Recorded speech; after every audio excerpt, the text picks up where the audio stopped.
مساكم الله بالخير. في بداية الثمانينات الميلادية وزير الثقافة العراقي قرر أنه يسوي خطب الرئيس بخصوص إحياء 3 ليالي لأدباء وشعراء العرب. وافقه الرئيس وخاطبوا السفارات، والدول اندبت كل من هو عندها من مثقفين يمثلونها في المؤتمر هذا، لأنه كان ذو أهمية في وقته. اليمن يا طوال العمر فكروا من اللي بيمثلهم، حصلوا الشاعر عبد الله البردوني، استدعوه جاهم وقالوا له ودنا. دعا الرئيس شخصيا، علمه، قال أنا أعرف أنك عتبان علينا كسياسيين وكذا، ولكن احنا الآن في شيء من اليمن وسمعة اليمن. قال خلاص أنا حضرت أكثر من مؤتمر، والمؤتمرات ذي يحتاج لها زي القمة العربية، الشاعر يكون قدام وراه أو الأديب ومعه لا يقل عن 15 واحد ينوعون، يعني حد مثقف وحد شاعر وحد أديب. قال لا، معك 2 وبس. اطلبه وزير الثقافة اليمني في وقتها، وكان صديق خاص له وزميل دراسة، وأقنعه أن يمثل اليمن ومشي.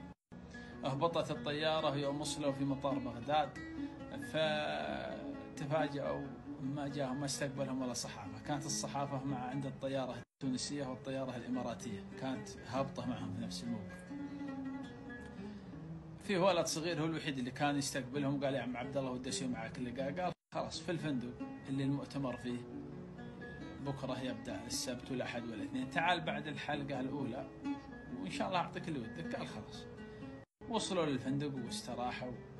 رقد الشايب عبد الله البردوني، كان بدايه العمى عنده، كان عشاء في الايام ذيك، وهو راقد دق الباب عليه احد اخوياه وقال يا ابو احمد ودك تشوف ايش اللي صاير. فتح الباب ولين احد اخوياه فاتح الدريشه فتح الباب وشاف رفيقه يبكي. قال ايش اللي عندك؟ قال والله يا ابو احمد احنا اساس الشعر واساس البلاغه وتخبر كل شيء عندنا، ولا استقبلنا ولا صحفي، يعني شيء صراحه تدمع له العين. قال ان شاء الله بكره يتغير الموازين كلها. قال خير. دخل وقطع القصائد اللي كان مجهزها وكتب القصيدتين الشهيره اللي سواها في مؤتمر بغداد انذاك. ودخلوا لين الرئيس صدام وزوجته موجود، والرئيس حسني مبارك وزوجته موجودين، وبدأت الأمسية. ويوم بدأت الأمسية حاولوا أنهم يعطون شاعر غيره، أعتقد خذها التونسي، وبعدين الجزائر اللي بعده رفض. قال معنا الشاعر الكبير ووالدي الجميل أستاذ عبد الله البردوني، يا ليته.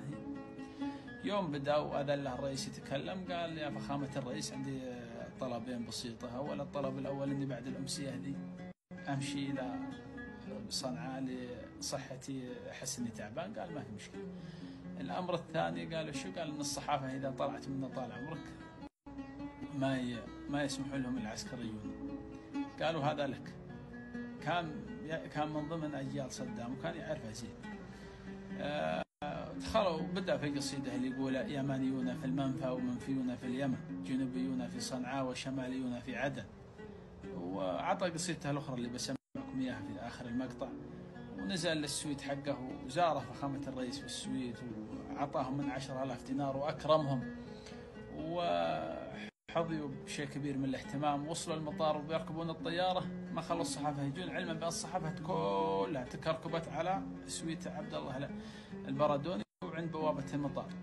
وقال بس يجيني الولد الصغير هذاك اللي ناديني، لأنه الوحيد اللي استقبلني. يوم استقبله قال ايش عندك يا ابني؟ قال لي أنا ولد الكاتب فلان ابن فلان. قال وين هو؟ قال قد توفى، جزائري. قال الله يرحمه. قالوا ألف كتاب، والكتاب هذا فيه جزء بسيط عنك وعن زيارتك.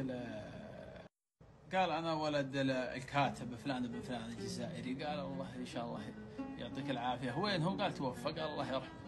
قال توفى من 5 سنوات، وأنا أمي عندنا 3 سنوات في فرنسا. وفيه جزئية في كتاب ألفه وكتبه جاهز،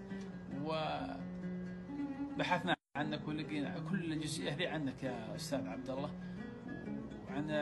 لقيناها في زيارتك في بغداد. بحاول يكون العنوان عن بغداد وعن اللي صلحت فيه، فعطني عنوان أكتبه عن الجزء في كتاب الوالد طال عمرك. قال عن زيارتي في بغداد؟ قال نعم. قال اكتب استقبلت قردا وودعت أسدا. ماذا عن القوم لا عادوا ولا وصلوا، ولا علمنا بأي الأرض قد نزلوا.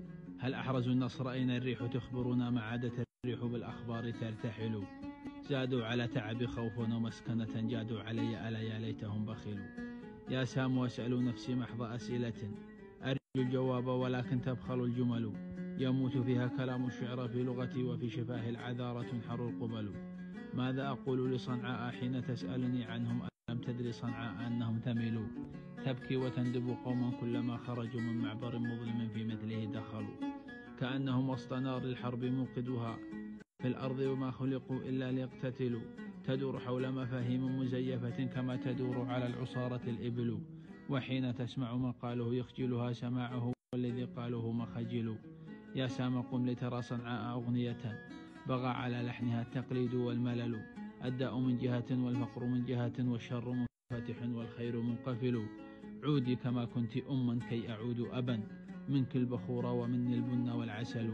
فالغصن ينبت غصنا حين نقطعه، والليل ينجب صبحا حين يكتمل. ستمطر الأرض يوما رغم شحتها، ومن بطون المآسي يولد الأمل.